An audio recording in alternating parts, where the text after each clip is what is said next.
Making the Invisible Visible, Black Women 365 Days of the Year. Each day will spotlight a remarkable woman whose story has shaped Black, British or global diasporic history. Women whose achievements are too often overlooked. Through these daily short films, we create a living, breathing archive of leadership, creativity, resistance and legacy. Let's begin. Leadership is often understood through deeply embedded assumptions about who is suited to power, who commands authority, and who is seen as capable of leading. These expectations are rarely articulated, yet they profoundly shape perceptions of leadership. When Eugenia Charles entered politics, she challenged these conventions by refusing to conform to traditional images of who a political leader should be. But Eugenia did not enter politics to fit expectations. She entered to lead.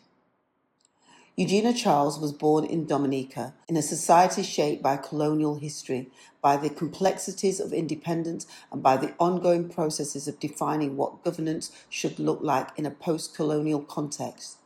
She understood from early that leadership required not only vision, but discipline, structure, and a willingness to make decisions that would not always be popular.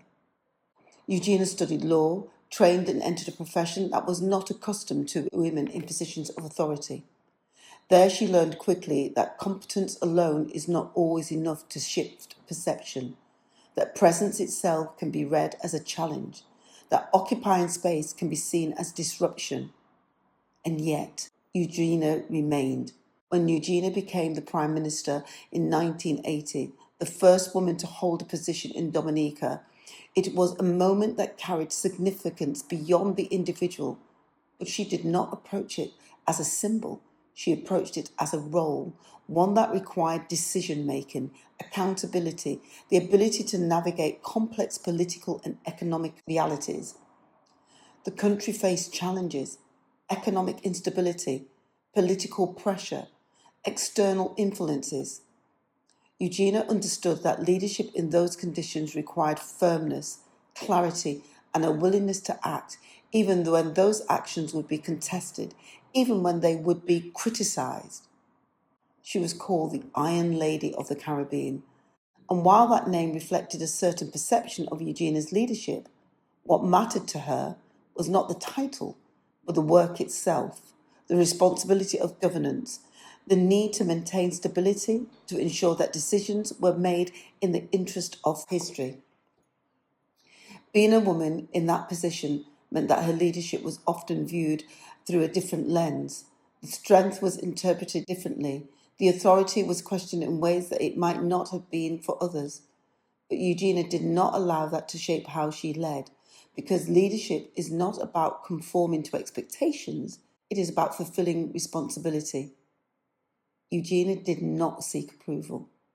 She sought effectiveness.